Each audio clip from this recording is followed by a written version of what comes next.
आणि सगळे लोक या ठिकाणी होते आणि सगळ्यांनी काही चांगल्या मौलिक सूचना केल्या.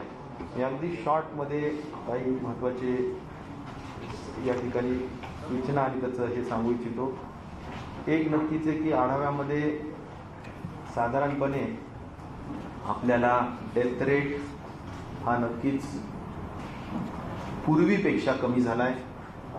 आणखीन आपलं टार्गेट हे 1% कमी आणा अशा पद्धतीचं केंद्र सरकारचं टार्गेट आहे. आज आपण 3.5 वर आहोत. त्याचबरोबर पॉझिटिव्हिटी रेट म्हणजे 100 जर आपण केले केसेस तर साधारण किती पॉझिटिव्ह निघायचे, तर पूर्वी 26% पॉझिटिव्हिटी रेट असायचा, तो आता 11% आलेला आहे. त्यामुळं त्यातही मोठ्या पद्धतीनं सुधारणा झालेली आहे. त्यात आमचं टार्गेट, कारण प्रत्येक गोष्टीचं टार्गेट आहे की ते 10% आत आणावं. त्यामुळे टार्गेटच्या जवळ आलेलो आहेत आपण एवढं सांगू. औरंगाबाद महानगरपालिकेने हायेस्ट टेस्टिंग केलेली आहे आणि त्यामुळे अँटीजन टेस्ट आणि ह्या सगळ्या गोष्टी बघून आता दररोजची कॅपॅसिटी ही 7,000 टेस्ट पर डे एवढी टेस्ट कॅपॅसिटी या ठिकाणी झालेली आहे. त्याचबरोबर डबलिंग रेट हा एक सगळ्यात महत्त्वाचा विषय असतो की जो पूर्वी खऱ्या अर्थाने 14 पर्यंत होता, म्हणजे 14 दिवसात डबल व्हायची, आता 26 दिवसात डबल होतोय आणि त्यामुळे स्टेट ॲव्हरेजच्या डबलिंग रेट हा बरोबरीने आहे, पण आणखीन सुधारण्याला खूप वाव आहे आणि त्या दृष्टिकोनातून सुद्धा आम्ही सगळ्या सूचना देण्यात आलेल्या आहेत. मला एक सांगितलं पाहिजे की औरंगाबादने सर्वात उच्चांक म्हणजे 1,00,000 टेस्ट ह्या औरंगाबाद महानगरपालिकेपुरतं मी बोलतोय की जवळजवळ 1,00,000 टेस्ट त्यांनी केलेल्या आहेत आणि त्याचा मोठ्या पद्धतीनं जे काही पॉझिटिव्ह रुग्ण जे कदाचित लक्षात येऊ शकले नसते ते लक्षात आले आणि त्यांना अचूक पद्धतीनं अर्ली डिटेक्शन करू शकलो. आपल्या सर्वांनाच विदित आहे की अर्ली डिटेक्शन हा सगळ्यात महत्त्वाचा कळीचा मुद्दा आहे आणि तो अर्ली डिटेक्शनमध्ये टेस्टिंग महत्त्वाचा आहे. त्या दृष्टिकोनातून आपण प्रयत्न करत आहोत. खास करून ट्रीटमेंटच्या संदर्भाने बऱ्याच अंशी मोठी चर्चा या ठिकाणी झाली, ज्यामध्ये काही महत्त्वाचे विषय असे आहेत की आपल्याला या ठिकाणी घाटी हॉस्पिटलमध्ये 2 महत्त्वाची मागणी डीननी सुद्धा केली, सगळ्या लोकप्रतिनिधींनी त्याला दुजोराच दिला की आपल्याला जी मल्टी स्पेशालिटी हॉस्पिटल आहे किंवा सुपर स्पेशालिटी हॉस्पिटल आहे त्याला लागणारा मनुष्यबळ आणि त्याला लागणारे फंड्स, तर हे दोन्ही मेडिकल एज्युकेशनच्या संदर्भातील विषय मी संबंधित व्यक्तींना कळवतोय. पण याचा अर्थ कोविडच्या हद्दीपर्यंत आपण एक पॅरलल व्यवस्था केलेली आहे आणि ती व्यवस्था अशी की कलेक्टरला पूर्ण अधिकार दिलेले आहेत की त्यांनी 100% पोस्ट भरल्या पाहिजेत. जे रेग्युलर पोस्ट आम्ही लवकरच भरून घेतो, परंतु मीन वाईल नॅशनल हेल्थ मिशनचा जो काही प्रतिमाह 60,000 रुपये महिना डॉक्टर्ससाठी असतो, MBBSसाठी वगैरे, तो देऊन त्यांनी आज कॉन्ट्रॅक्च्युअल भरावं. जर असं असेल की एखाद्या वेळेस 75,000 किंवा 80,000 90,000 रुपयापर्यंत महिना लागत असेल तर तो महानगरपालिकेने त्यांना ऑग्युमेंटेड करून म्हणजे त्याला कॉन्ट्रीब्यूट करून द्यावं किंवा सप्लिमेंट करावं. म्हणजे त्यांनी आमचं NHM डिपार्टमेंट काही आणि काही महानगरपालिका असं समजून का होत नाही, पण त्या ठिकाणी सुपर स्पेशालिटी मध्ये डॉक्टर्सची उपलब्धता वाढवून कोविडच्या पेशंटला IMSच्या डॉक्टर्सकडून प्रॉपरली सेवा उपलब्ध करून द्यावी अशी सुद्धा अतिशय ठळक सूचना देण्यात आलेली आहे आणि त्यामध्ये कुठलंही कमतरता असू नये अशाही बाबी या ठिकाणी सुचवण्यात आलेल्या आहेत. त्याचबरोबर प्रामुख्याने ॲम्ब्युलन्सेसचा एक मुद्दा सर्वदूर चर्चा झाली की बऱ्याच ठिकाणी ॲम्ब्युलन्सेसचा विषय कमी पडल्यात किंवा ॲम्ब्युलन्सेस पाहिजेत, तर ॲम्ब्युलन्सेसची तर आम्ही पॉलिसीज केलेली आहे. इथं प्रत्येक तालुक्यात 2-2 रिक्विजिशन कलेक्टरनी केलेल्याच आहेत, परंतु आम्ही नवीन 500 ॲम्ब्युलन्सेस त्याचं टेंडर ताबडतोबीनं काढण्यात येत आहे किंवा त्याची अंतिम प्रक्रिया जी आहे ती चालू आहे आणि आम्ही महाराष्ट्रामध्ये 500 त्या ठिकाणी उपलब्ध करून देऊ, हेही मी आपल्याला जबाबदारीने या ठिकाणी सांगतो. त्याचबरोबर महात्मा ज्योतिबा फुले जन आरोग्य योजनेच्या संदर्भात इन जनरल जी काही इथले ट्रस्ट हॉस्पिटल्स आहेत त्यांनी कुठलेही बिल्स आकारू नयेत किंवा म्हणजे काय म्हणायचं त्याला अतिरिक्त बिल्स किंवा अवाजवी बिल्स आकारू नये, चुकीचे बिल्स आकारू नये, याही गोष्टींचं सातत्याने सांगितलं. तर आम्ही त्यामध्ये फार स्पष्ट सूचना दिल्या. मी मागेही सांगितलं की शासनाचा ऑडिटर प्रत्येक हॉस्पिटलमध्ये असावा आणि त्या हॉस्पिटलमध्ये त्यांनी बिल अगोदर तपासावं, काउंटर सिग्नेचर करावी, नंतरच पेशंटला आणि त्यांच्या काही नातेवाईकांजवळ ते बिल द्यावं, जेणेकरून कुठलीही तक्रार असता कामा नये. जे आम्ही हॉस्पिटल्सला बिल कॅपिंग केलेलं आहे ते बिल कॅपिंग प्रमाणेच बिल दिलं गेलं पाहिजे. महात्मा ज्योतिबा फुलेमध्ये सेकंडरी आणि टर्शरी केअर हा महत्त्वाचा विषय. बऱ्याचदा अशी चर्चा होते की एक बेड आहे आणि एक एसिम्प्टमॅटिक पेशंट आहे, काहीही त्याला म्हणजे तो पॉझिटिव्ह आहे परंतु त्याला कुठलीही सिम्पटम्स नाही आहेत, त्यामुळे तो जर का येऊन बेडवर थांबलेला असेल तर त्याला कुठलंही म्हणजे तो महात्मा ज्योतिबा फुलेमध्ये येऊ शकणार नाही. त्याचं कारण जे दुर्धर आजार आहेत किंवा ज्याला मला म्हणायचं सेकंडरी आणि टर्शरी केअर लागते त्यांच्याच खर्च खऱ्या अर्थाने म्हणजे जो जास्त खर्च असतो तो महात्मा ज्योतिबा फुलेमध्ये कव्हर आहे. ज्याला काहीही नसेल, एसिम्प्टमॅटिक आहे, त्यांनी जर बेडवर थांबलेला असेल तर तो 7 दिवस रिकवर होऊपर्यंत थांबतो आणि निघून जातो. वास्तविक DCH कॅटेगरी हे जे काही कोविड हॉस्पिटल आपण ठरवण्यात आलेले तिथे एसिम्प्टमॅटिक पेशंट असूच नाही. माझं तर आपल्याही सगळ्यांच्या माध्यमातून सांगणं आहे की जे ICU बेड्स आहेत किंवा जिथे ऑक्सिजनची गरज असणारे बेड्स आहेत, सपोर्टेड बेड्स आहेत, त्या बेड्सवर एसिम्प्टमॅटिक पेशंट थांबून बेड्स अडवू नये आणि प्रशासनाने सुद्धा अशा बेड्सवर एसिम्प्टमॅटिक पेशंट्सला थांबू देऊ नये अशाही सूचना देण्यात आलेल्या आहेत, जेणेकरून ICU बेड्सची कमतरता पडू नये. आणि मग एक आहे की जर एखादं महात्मा ज्योतिबा फुलेचं दवाखाना आहे परंतु तिथे एसिम्प्टमॅटिक पेशंट आहे, तो 10 दिवस राहिला तर मग तो कुठल्याही त्या महात्मा ज्योतिबा फुलेच्या प्रोसिजर्समध्ये येत नाही, म्हणजे ट्रीटमेंटच्या जे काही प्रोसिजर्स आहेत त्यात येत नाही आणि म्हणून तो निस्ता बसून मग त्याला व्हिटॅमिन C दिला जातो, म्हणजे व्हिटॅमिन Cच्या गोळ्या दिल्या जातील किंवा साधारण किरकोळ स्वरूपाने काही असेल तर त्याला व्हिटॅमिन्सच्या गोळ्या आणि जनरल ट्रीटमेंट जी असेल त्याला तिथे कव्हर नाही आहे हे समजून घेतले जात नाही बऱ्याचदा. आणि म्हणून म्हटलं जातं की अरे महात्मा ज्योतिबा फुलेच्या ह्याच्यात असताना सुद्धा 7 दिवसाचं आमचं समजा आम्ही त्याच्यातही बिल कॅपिंगमध्ये 4,500 रुपये साधारण बेडसाठी आम्ही केले. मग 4,000 गुणिले 7 दिवस असेल तर 7 चोक 28,000 एवढंच व्हायला पाहिजे. मी यानंतर एक जबाबदारी आपणही ठळक पद्धतीनं सांगा की महात्मा ज्योतिबा फुलेच्या हॉस्पिटलमध्ये जे काही हॉस्पिटलचे लोक जर एखादा PPE किटचं बिल लावत असतील, एखाद्या वेळेस मास्कचं बिल लावत असतील तर ते लावता कामा नये, कारण ते कलेक्टर्सनी PPE किट्स पुरवले पाहिजे. कलेक्टरनी PPE किट्स त्यांना पुरवले पाहिजे, त्यांचं बिलवर येता कामा नये. त्यामुळे अशा वेळेस अनेक गोष्टींनी आम्ही मदत करण्याचाच आमचा त्यातला प्रामाणिक प्रयत्न आहे आणि तो आपल्या वर्तमानपत्रांच्या माध्यमातून सुद्धा मला वाटतं सर्व दूर करण्याची आवश्यकता आहे. प्रबोधनाचा महत्त्वाचा विषय व्हावा असं अनेक सन्मान्य सदस्यांनी सांगितलं. त्यामुळं IEC ज्याला म्हणतो आपण, इन्फॉर्मेशन एज्युकेशन कम्युनिकेशन, या माध्यमातून म्हणजे आपला TV असेल, वर्तमानपत्र असेल, मोठे होर्डिंग्ज असतील, भित्तीपत्रक असतील किंवा सोशल मीडिया असेल, सगळ्यांच्या माध्यमातून जनजागृती करणं. कारण सेल्फ डिसिप्लिन हा सगळ्यात महत्त्वाचा विषय कोरोनाला इथून पुढे कोरोनाबरोबर जगण्यासाठी. आणि तो आता आपण लॉकिंग होतं, आता अनलॉक केलं, त्यामुळं कसं जगावं, काय राहावं, ह्या सगळ्या बाबतीतले जेवढ्या काही बारकावे असतील ते सगळे बारकावे लोकांपर्यंत सांगावेत अशा स्वरूपाने IECचं सुद्धा आमच्याजवळ बजेट असतं. ते बजेट कलेक्टरांनी आणि इथले आमचे जे डेप्युटी डायरेक्टर हेल्थ आहेत त्यांच्या सहाय्यातून निश्चित प्रकारे त्या गोष्टी तिथे व्हाव्यात अशी अपेक्षा आहे. रेमडेसिवीरच्या संदर्भाने आम्ही 20,57,00,000 रुपयाचं टेंडर काढलेलं आहे.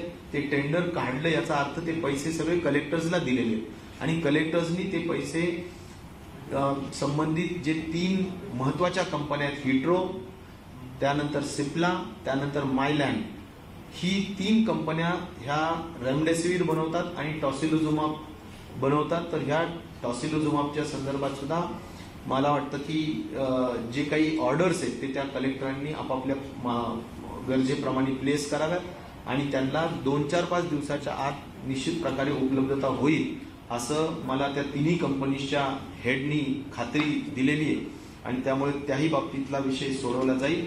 आदरणीय पवार साहेबांच्या पुढाकाराने खऱ्या अर्थाने मागे सुद्धा 60 ते 65 गोरगरीब लोकांना विनाशुल्क ते देण्याचा प्रयत्न आम्ही केलाय. तो आज जे काही घाटी हॉस्पिटलमध्ये उपलब्ध आहे ते त्यातूनच आहे. आज सुद्धा त्यांनी येताना त्यांच्या जे काही त्यांचे सोर्सेस आहेत त्या माध्यमातून पुन्हा 50 वाईल्स त्यांनी आणलेले आहेत आणि अशा एक 100-150 वाईल्स साहेबांच्या पुढाकाराने आपण या ठिकाणी घाटी हॉस्पिटलला गरीब रुग्णांसाठी उपलब्ध वाईल्स इंजेक्शन्स त्या ठिकाणी देण्यात आलेले ते मी या निमित्ताने आवर्जून सांगेन. तर अशा काही महत्त्वाच्या ज्या चर्चा होत्या त्या ठिकाणी झालेल्या आहेत आणि त्याचे उत्तर सुद्धा आम्ही सगळ्यांना दिलेले आहेत. इथे वुमेन अँड चाइल्ड हॉस्पिटल हे जे काही आहे ते आपण निश्चित प्रकारे करणार आहोत. त्याच्या जागेचा प्रश्न सुटलेला आहे पैठण गेटमध्ये. तो PWD मध्ये आता इस्टिमेशन आणि सगळ्या प्रसंगाच्या दृष्टिकोनातून असेल तर तो आपण निश्चित प्रकारे लवकर सोडवू. तो माझ्या डिपार्टमेंटचा विषय आणि आम्ही लवकर त्याला प्रशासकीय मान्यता देऊ हेही मला आपल्याला सांगायचं आहे. त्याचबरोबर 60 ॲम्ब्युलन्सेस ज्या मानव विकासच्या माध्यमातून किंवा वैधानिक विकास महामंडळाने मंजूर केलेल्या आहेत ते प्लॅनिंग डिपार्टमेंटमध्ये त्याच्या काही त्रुटीमुळे पडू नयेत. ती सुद्धा त्रुटी आम्ही निश्चित प्रकारे सोडवू हेही एक पॉझिटिव्ह या ठिकाणी मी बाजू सांगू इच्छितो. आणि त्याचबरोबर प्लाझ्मा थेरपीच्या बाबतीत आतापर्यंत इथे डीन होत्या. इथे FRSS मशीन जी असते जी 45-40 लाखाची ती आहे. त्याचा वापर केला जातोय. प्लाझ्मा एक्स्ट्रॅक्ट करण्याचं काम केलं जात आहे. पण ते एक्स्ट्रॅक्ट केलेला जो प्लाझ्मा आहे त्याच्यामध्ये ते डोनेट केला पाहिजे का त्याच्यासाठी एक टायटर मशीन असते किंवा टायट्रेशन करून घेऊन त्याला एका 640 अशा प्रमाणात त्याच्यामध्ये अँटीबॉडीज आहेत का, न्यूट्रलायझिंग अँटीबॉडीज आहेत का हे तपासण्याच्या दृष्टिकोनातून NIV national institute of virology Pune या संस्थेकडे ते पाठवावं लागतं आणि ते जर असेल असं म्हटल्यानंतर ते द्यावं लागतं. तर अशा ठिकाणी मी आत्ताच NIVच्या जे मुख्य डायरेक्टर आहेत त्यांना मी एवढ्यातच बोललो, अब्राहम नावाच्या मिसेस अब्राहम. तर मला विश्वास आहे की हा प्रश्न काही MOU आणि ह्या तांत्रिक बाबी राहिल्यात. मी आज इथे सुद्धा जाहीरपणे सांगितलं की त्याला टॉप प्रायोरिटी दिलीच पाहिजे आणि मॅडमला सुद्धा मी जबाबदारीने सांगितलं की यात काही अडचण आली तर आम्हाला सांगा, परंतु प्लाझ्मा थेरपी या कुठल्याही तांत्रिक बाबीमध्ये अडकू नये अशा स्वरूपाने त्याही गोष्टी सांगितण्यात आलेल्या आहेत. त्यामुळे एक नक्कीच आहे की जर आपण मागे जर बघितलं तर नक्कीच सगळ्या गोष्टी सगळे जे मानकं आहेत त्या मानकांमध्ये सुधारणा आहे. टीमवर्कनी इथे सर्व लोकप्रतिनिधींना घेऊन प्रशासन बैठक घेत आहे आणि सगळ्यांना टीमवर्कनी घेऊन माननीय पालकमंत्र्यांच्या सूचनेप्रमाणे सुद्धा या ठिकाणी बऱ्याच बैठका सातत्याने होत आहेत. पालकमंत्री महोदयांनी सुद्धा इथे अनेक सुविधा उपलब्ध करून दिलेल्या आहेत. फंड्सच्या बाबतीत जरा घाटी हॉस्पिटलला कमी फंड्स पडतायत हे जे सातत्याने सांगणं आहे तर त्या बाबतीत सुद्धा त्यांना फंड्स कमी पडू नये यासाठी सुद्धा माननीय पवार साहेब असतील, पालकमंत्री असतील, आम्ही असो सगळेच जण मिळून फायनान्सकडे विशेष तत्वानी लक्ष देऊन जी काही त्यांची मागणी असेल या कोविड पार्श्वभूमीवर ती अजिबात त्याला कमी पडून दिली जाणार नाही. जे काही त्यांनी 30 कोटी मागितले ते म्हणाले आम्ही 15 कोटी मिळाले, आणखीन 15 पाहिजे असतील तर ते 15 पुन्हा देता येईल. अशा स्वरूपाने जे काही फायनान्सकडे आणि माननीय मुख्यमंत्री महोदयांकडे आपल्याला मागणी करून काही गोष्टी मिळवून घ्यायच्या त्या पण मिळवून घेतल्या जातील. त्यामुळं सविस्तर चर्चा झाली. ज्या अडीअडचणी आहेत त्यांच्या अतिशय बारकाईने नोंद करण्यात आली आणि त्याचं सोल्युशन त्या ठिकाणी देण्यात आलेलं आहे. मी माननीय पवार साहेबांना विनंती करेल की त्यांनी आपल्याला मार्गदर्शन करावं. मी काही मार्गदर्शन करण्यासाठी आलो नाही. एक असं आहे की जे करोनाचं संकट आहे त्या संकटाला सगळ्यांनी मिळून सामोरं जावं अशा प्रकारचं आवाहन देशाच्या प्रधानमंत्र्यांनी आणि बाकीच्या सहकाऱ्यांनी केलं. आणि त्यामुळे साहजिकच आहे की या कामामध्ये सगळे एकत्र येऊन जर आपण परिस्थितीशी सामना करू शकलो तर या संकटावर मात करायला आपल्याला यश येईल. आणि म्हणून खासदारांच्या बैठकीमध्ये खासदारांनी याच्यात लक्ष द्यावं हे सांगितलं. विधिमंडळाचे सदस्य, राज्याचे पालकमंत्री हे आपापल्या पद्धतीने काम करत आहेत. परंतु काही प्रश्न असे असतात की ते केंद्राकडे येतील तर त्या प्रश्नांच्याबद्दलची माहिती घ्यावी. म्हणून आम्ही तिन्ही खासदार आज या ठिकाणी उपस्थित आहोत. जलील साहेब आणि डॉक्टर कराड. आणि डॉक्टर कराड हे सतत वैद्यकीय क्षेत्रातले जाणकार असल्यामुळं या प्रश्नाचं त्यांना अधिक ज्ञान आहे. आणि त्यामुळे साहजिकच इथल्या ज्या प्रश्नांची मांडणी केंद्र सरकारमध्ये करावी लागेल त्याबद्दलची टिप्पणी तेच आम्हाला देतील आणि आम्ही जाऊन दिल्लीमध्ये एकत्र त्या प्रयत्नात राहणार आहोत. आज साधारणतः एक 5-6 राज्यांच्या उद्योग परिस्थितीची काळजी करण्यासारखी आहे. त्याच्यामध्ये महाराष्ट्र, तामिळनाडू, दिल्ली आणि कर्नाटक या 4चा अधिक आहे. आणि या महाराष्ट्रापुरता विचार जर केला तर आमचं ऑब्झर्वेशन असं आहे की मुंबई, पुणे, पिंपरी चिंचवड, कल्याण, डोंबिवली, ठाणे, नवी मुंबई, नाशिक आणि औरंगाबाद इथलं प्रमाण हे दुरुस्त होतं आहे, सुधारणा होते, पण काळजी करण्यासारखं आहे. विदर्भातले अन्य जी ठिकाणं आहेत आणि इथलं प्रमाण जर तुलना केली तर इथं अधिक काळजी करण्याची गरज आहे. मृत्यूदर हा एकंदर जो आहे महाराष्ट्राचा सरासरी किंवा देशाचा सरासरी त्यापेक्षा थोडा जास्त इथं आहे. यापूर्वी अधिक होता, पण तो दुरुस्त झालेला दिसतो. आणि त्याच्यानंतर मध्यंतरी काळजी करण्यासारखे काही जे विशेषतः सण होते. आता उदाहरणार्थ ईद गेली, ईदच्या नंतर मला वाटतं की शब-ए बारातचा कार्यक्रम असेल. आता या सगळ्या कार्यक्रमामध्ये स्थानिक जनतेनं, मायनॉरिटीजनी फार सहकार्य केलं, त्यामुळे या रोगाचा विस्तार होऊ शकलेला नाही. मालेगाव असो किंवा औरंगाबाद असो, या ठिकाणी इथल्या स्थानिक जनतेनं अशा संकटाच्या काळामध्ये आपली ईदसुद्धा घरामध्ये त्यांनी साजरी केली. नमाजसुद्धा लोकांनी घरामध्ये पार पाडले आणि एक वेगळा आदर्श करून दाखवलेला आहे. त्यामुळं एकंदर इथली परिस्थिती सुधारण्याच्यासाठी निश्चितपणानं त्याची मदत होती.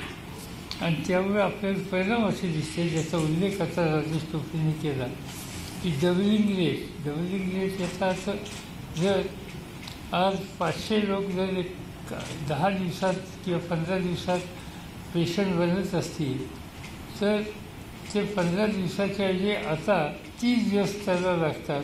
म्हणजे दिवस याचा अर्थ प्रति दिवसाची रुग्णांची संख्या कमी होते. हा ट्रेंड या ठिकाणी दिसतो आहे. ही अतिशय जमेची अशा प्रकारची बाब आहे. आणि म्हणून आज फक्त आम्हाला एकच गोष्ट या ठिकाणी जाणवली की उद्या आता ज्या पद्धतीने समान शासकीय यंत्रणेने काम केले, डॉक्टर्सने काम केलं, लोकप्रतिनिधी काम करत आहेत, राज्य सरकार ज्या पद्धतीने काम करत आहेत, राज्याचे मुख्यमंत्री अक्षरशः सकाळपासून संध्याकाळपर्यंत या एका कामातच अखंडपणानं बसलेले, राज्यातल्या ठिकठिकाणच्या लोकांशी संपर्क साधून, अधिकाऱ्यांच्या संपर्क साधून दिली माहिती घेऊन सकाळी आणि संध्याकाळी सगळ्या जिल्ह्याची आज ते या कामामध्ये लक्ष घालत आहेत. पण थोडं फील्डवर जाऊनसुद्धा काही लोकांनी पाहणी करावी, माहिती घ्यावी या अपेक्षेनं पालकमंत्र्यांनी या ठिकाणी बैठक बोलली. तर आम्ही सगळे हजर आहोत. मला असं वाटतं की आज या ठिकाणी उद्या समजा हा रेट वाढलाच आणि तज्ज्ञांचं मत असे की ऑगस्ट महिन्यामध्ये कदाचित याची संख्या वाढेल रुग्णांची, असं तज्ज्ञांचं मत आहे. रेट आता तो दिसत नाही, पण जर तज्ज्ञांनी सांगितलं तो रेट वाढलाच आणि वेळेला अडचण होऊ नये म्हणून आज या ठिकाणी फक्त बेडची संख्या वाढवण्याची गरज आहे. एवढी एक कमतरता आम्हाला या ठिकाणी दिसते. आणि दुसरे वैद्यकीय क्षेत्रात बहुतेक सगळ्यांचं सहकार्य या ठिकाणी मिळतं आहे. पण मी आत्ता काही सांगितलं नाही, पण मला असं वाटतं की खाजगी डॉक्टरांनासुद्धा सहकार्य करावंच लागेल. खाजगी डॉक्टरांची मागणी जर शासकीय यंत्रणेने केली तर त्यांना या कामात पूर्णपणाने लक्ष द्यावं लागेल. आपल्या देशामध्ये डिझास्टर मॅनेजमेंटचा कायदा आहे आणि त्या कायद्याच्यानुसार अशा प्रकारची साथ आली तर समन्वय या क्षेत्राच्या वैद्यकीय क्षेत्रातल्या लोकांना समन्स करण्याचा अधिकार जिल्हाधिकाऱ्यांना आहे. आणि आज ती काही वेळ अजून आलेली नाही, पण त्याचीसुद्धा तरतूद आहे. त्या दृष्टीनं सुद्धा इथला आढावा पालकमंत्र्यांनी आणि आरोग्यमंत्र्यांनी घेतला आणि त्याची तरतूद करून ठेवलेली आहे. आणि याच्यामध्ये ज्याचा उल्लेख या ठिकाणी दोन्ही मंत्र्यांनी केला आणि सगळ्या जाणकारांनी केला की आपल्याला यश यायचं असेल तर लोकांचा सहभाग पाहिजे. आज लोकांचा सहभाग याच्यामध्ये मिळते तो अधिक व्हायला पाहिजे. ज्या ज्या काही सूचना येतील त्याची तंतोतंत अंमलबजावणी करायला लोकांनी सहकार्य केलं पाहिजे. आज ज्या इतर गोष्टी ज्या आहेत डिस्टन्स ठेवण्याच्या संबंधीची, गर्दी न करण्याच्या संबंधीच्या, या सगळ्या बाबतीत सगळ्यांनी सहकार्य केलं पाहिजे. आज त्याची अतिशय गरज आहे आणि मला असं दिसतंय की आज औरंगाबाद शहर आणि औरंगाबाद ग्रामीण या दोन्ही ठिकाणी लोकांची सहकार्याची भूमिका आहे आणि हे असंच आपण चालू ठेवलं तर या संकटावर आपण नक्की मात करू अशी खात्री आम्हाला वाटते. डॉक्टरांना समन्स काढण्याचे अधिकार जिल्हाधिकाऱ्यांना आहेत, तर ती कुठल्या परिस्थितीमध्ये समन्स काढता येऊ शकतात? 35 लाख MD असल्या लागतात, 60 लाख MD. काय पुन्हा खाजगी डॉक्टरांचं समन्स काढण्याचे अधिकार जिल्हाधिकाऱ्यांना आहेत असे तुम्ही म्हणालात, तर ते कुठल्या परिस्थितीत काढता येऊ शकतात आणि तशी परिस्थिती सध्या असं आहे की डिझास्टर मॅनेजमेंटच्या संबंधीचा जो कायदा आहे त्यामध्ये 3-4 गोष्टीच्या बाबतीत सवन यंत्रणेला खूप अधिकार आहेत. उदाहरणार्थ भूकंप आला आणि त्यावेळी काही अधिकारी लागले, साधनं लागली किंवा अतिवृष्टीने महापूर आला, आसाम देशामध्ये जे होतं अशी परिस्थिती, किंवा एखादी फार मोठी साथ व्यापक प्रमाणावर आली तर त्या साथीचं निर्मूलन करण्यासाठी जी यंत्रणेची आवश्यकता आहे. मग हॉस्पिटल कमी पडत असतील तर कोणाची खाजगी मंगल कार्यालय असतील, खाजगी इमारती असतील, शाळा कॉलेजच्या हॉस्पिटल्स असतील, तीसुद्धा एक्वायर करायची याचाही अधिकार त्याच्यामध्ये आहे. तसं वैद्यकीय क्षेत्रातल्या लोकांनीसुद्धा एक ठराविक वेळ द्यायलाच पाहिजे याची जर मागणी केली जिल्हाधिकाऱ्यांनी, डिझास्टर मॅनेजमेंट कायद्यामध्ये त्याची तरतूद आहे आणि तो त्याचा वापर करू शकतात. साहेब, मला आठवतंय की ज्यावेळेस लातूरला भूकंप झालेला होता त्यावेळेस आपण मुख्यमंत्री कार्यालय लातूरमध्ये हलवलेलं होतं, परंतु आता असं आहे की मुख्यमंत्र्यावरती टीका अशी होती की आपलं वय 85 आहे तरी पण आपण या ठिकाणी फील्डवरती जातात, मात्र मुख्यमंत्री काही दिसत नाहीत, अशा पद्धतीचं विरोधक टीका करतात. असं आहे की पहिल्यांदा तुमच्या एका गोष्टीबद्दल माझं एकदम तीव्र ऑब्जेक्शन आहे. तर माझं 80 असताना तुम्ही 85 म्हणता.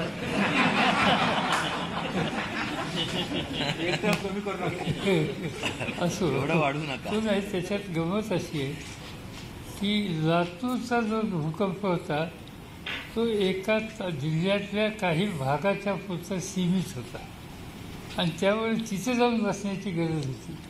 आत्ताचं हे संकट सवन महाराष्ट्रातले सगळे जिल्हे आहेत आणि त्यामुळे मुख्यमंत्री एखाद्या जिल्ह्यात जाऊन बसले तर बाकीच्या सगळ्या जिल्ह्यातल्या तातडीने निर्णय घेण्याच्या ज्या समस्या आहेत त्या अतिशय अडचणी त्या ठिकाणी निर्माण होती. आणि म्हणून आमच्या सगळ्यांचा आग्रह आहे की कॅप्टननी एका ठिकाणी बसून ही सगळी टीम काम करते का नाही याच्यावर नियंत्रण ठेवावं, तिची जी काही कमतरता असेल ती सांगावी. माझी खात्री आणि मी ऐकतो नेहमी की आता पालकमंत्री इथनं गेले की ते मुख्यमंत्री आणि त्यांचे संबंधित जे घटक आहेत त्यांच्याशी उद्या बोलतील. औरंगाबादला या गोष्टीची कमतरता आहे त्याची दुरुस्ती करा. हीच गोष्ट टोपेंच्याकडनं होईल, ती भोमरेंच्याकडून होईल, सगळ्यांच्याकडून.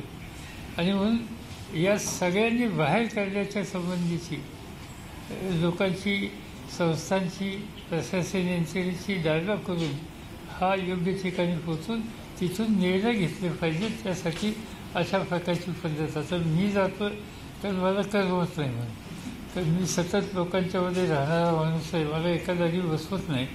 आणि कुठं अडचण आल्या त्यांनी अनेक महाराष्ट्रातली जिल्हे आहेत की बऱ्यावेळी काळामध्ये त्यांनी मला खूप मदत केली. त्याच्यात औरंगाबाद जिल्हा आहे, बीड जिल्हा आहे किंवा आणखीन काही जिल्हे असतीलच. आणि त्यामुळं तिथं संकट आलं आणि त्यावेळेला आपण त्या संकटामध्ये सहभागी झालेल्या आपल्या सहकाऱ्यांची जाऊन चौकशी करणं, त्यांना मदत करणं हे कर्तव्य त्या भावनेनं झालं, दुसरं काही करणं. पण हे झाल्याच्या नंतर आता उद्या मी गेलो की पहिल्यांदा मुख्यमंत्र्यांची भेट घेऊन या गोष्टींची कमतरता आहे तुमचे सहकारी सांगतील आणि माझी खात्री आहे की ते ताबडतोब निर्णय घेतील आणि त्याच पद्धतीनं एवढ्या व्यापक संकटाला तोंड देण्याची आवश्यकता. रुग्ण नाकारण्याचे अनेक प्रकार समोर येऊ लागलेले आहेत. कालच रुग्ण नाकारण्याचे प्रकार समोर येऊ लागलेले आहेत. कालच ससूनमध्ये एक 3-4 तास एक रुग्ण बाहेर पडून होतं, त्याला आतमध्ये घेतलं गेलं नाही कोरोनाच्या भीतीमुळं. असे अनेक ठिकाणी काही रुग्णालय पेशंट नाकारतात. त्याची काळजी हे घेतली गेलो. रुग्णाला नाकारण्याचं काहीच कारण नाही. आपण फार स्पष्ट सूचना आहेत की रुग्णांना कुणालाही आता तर अँटीजन टेस्ट आली आहे. समजा जर कुणी त्याला जरी कफ असेल, काही त्याला ताप असेल, तरी त्याची अँटीजन टेस्ट करून तो जर निगेटिव्ह असेल तर त्याला लगेच घेऊन त्याचं उपचार करायला अजिबात अडचण नाही. त्यामुळं रुग्णांना नाकारणाऱ्या हॉस्पिटलवर आम्ही कारवाई करू. मालेगाव आणि धारावी कंट्रोलमध्ये आलं, परंतु औरंगाबाद, पुणे, मुंबई कंट्रोलमध्ये येत नाहीये. तर आजच्या बैठकीत तुम्ही आढावा घेतला तर कारण काय ते? असं आहे की प्रश्न असा आहे की त्या ठिकाणी कंट्रोलमध्ये आलं, लोकांचं सहकार्य खूप होतं आणि त्यामुळे लवकर त्या ठिकाणी इथं थोडा उशीर झाला, त्यापेक्षा जास्त. पण तरी आता इथं जो मृत्यूदराच्या इथं थर्स्ट कशाचा आहे, मृत्यूदर कसा कमी करता येईल. कारण मुख्यमंत्र्यांचे स्टेटमेंट आहे की महाराष्ट्रात याच्यामध्ये मृत्युमुखी पडणाऱ्या लोकांची संख्या मला 0 आणायची, हे त्यांनी सांगितलं. आणि आज या ठिकाणचा सुद्धा तो दर कमी करण्याच्यासाठी इथे यश येतं आहे. आपण आणखीन काळजी घेऊया. माझी खात्री आहे की मालेगावला ज्या पद्धतीने घडलं त्याच पद्धतीने औरंगाबादला सुद्धा घडेल आणि इथं सगळ्यांचं सहकार्य मिळेल. तर अँटीजन टेस्टवर काही फीडबॅक काही येत आहे. जसं काल एक आम्हाला काही औरंगाबादच्या काही घटना आहे, किंवा पॉझिटिव्ह, पुन्हा निगेटिव्ह, पुन्हा पॉझिटिव्ह. आणि जसं RT-PCR जो प्रश्न आहे त्याच्यावरती सुद्धा लोकांचा विश्वास, अँटीजन टेस्टवर तेवढा विश्वास होत नाही. नाही, अँटीजन टेस्टवर 100% त्याच्यात कसं आहे की स्पेसिफिसिटी आणि सेन्सिटिव्हिटी अशा 2 विषय असतात. स्पेसिफिसिटीचा अर्थ असा, जर त्यात पॉझिटिव्ह असेल तर याचा अर्थ तो 100% पॉझिटिव्ह, तो निगेटिव्ह असूच शकत नाही. पण जर निगेटिव्ह असेल तर त्याला पुन्हा RT-PCR टेस्ट करणं अपेक्षित आहे. जर समजा आपण 10 लोकांची पॉझिटिव्ह टेस्ट, म्हणजे एकदम एखाद्याचं फार हाय रिस्क कॉन्टॅक्टमधले आणि त्यापैकी तुमचा अँटीजन टेस्ट 10 पैकी 5 पॉझिटिव्ह आले आणि 5 निगेटिव्ह आले, तर त्या निगेटिव्ह आलेल्या लोकांनी हाय रिस्क असल्यामुळे त्यांनी पुन्हा RT-PCR टेस्ट करून घ्यावी अशी अपेक्षित असतं. पण पॉझिटिव्ह जर अँटीजन टेस्ट असेल तर त्याच्यात 100% तो पॉझिटिव्हच असतो, हे त्यात लक्षात घेतलं पाहिजे.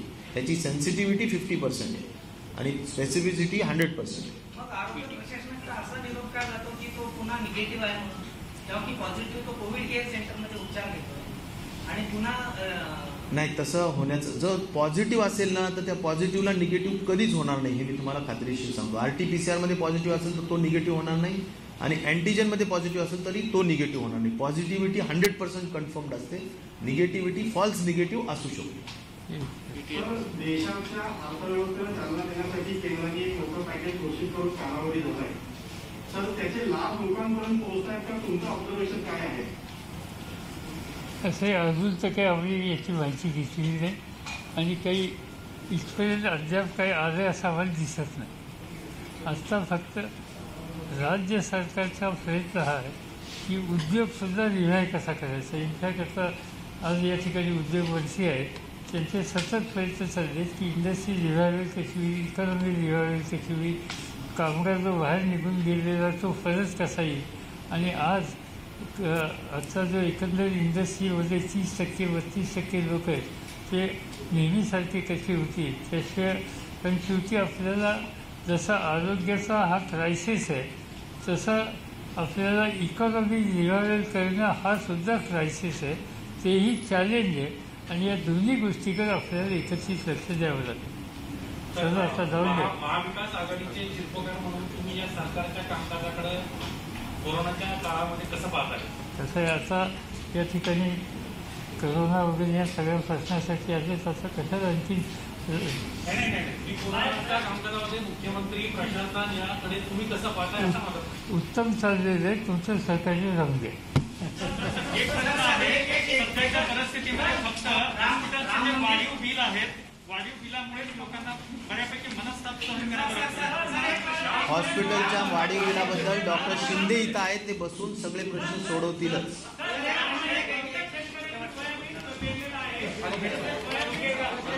सोयाबीन राम मंदिर बांधल्याने कोरोना जाणार नाही, हे भाजपच्या जिव्हारी लागले की आपण ठीक आहात का? चला ठीक आहे. 5 मिनिट. आम्ही सर्व वृत्तपत्र प्रतिनिधी मान्यवरांना राष्ट्रवादी काँग्रेसचे अध्यक्ष शरद पवार आणि आरोग्यमंत्री यांची पत्रकार परिषद औरंगाबादमध्ये सुरू होती। शरद पवार आणि टोपे हे दोघंही वेगवेगळ्या शहरांचा दौरा करत आहेत, तिथली कोरोनाची परिस्थिती जाणून घेत आहेत। नाशिक, जळगाव आणि आता औरंगाबाद असा दौरा सुरू आहे शरद पवार यांचा आणि शरद पवारांची पत्रकार परिषद झाली। औरंगाबादमधली काय परिस्थिती आहे, महापालिकेने किती चाचण्या आतापर्यंत केलेल्या आहेत, रुग्णसंख्या का वाढते आहे, यंत्रणांनी मृत्यूदर कमी करण्यावर लक्ष कसं केंद्रित केलं गेलं पाहिजे, अशा सगळ्या अनुषंगाने महत्त्वाच्या मुद्द्यांवर राजेश टोपे आणि शरद पवार दोघेही बोलले आहेत। इतर कुठल्याही मुद्द्याला त्यांनी भाष्य केलं नाही, फक्त कोविड संदर्भात वेगवेगळ्या मुद्द्यांना त्यांनी स्पर्श केला। औरंगाबादमध्ये डबलिंग रेट 14 वरून 26 वर गेला आहे अशी माहिती राजेश टोपे यांनी दिली आणि शरद पवारांनी चिंतेची बाब औरंगाबादमध्ये आहे, यंत्रणा अधिक सतर्कतेने काम करायला हव्या आहेत असं स्पष्ट केलं।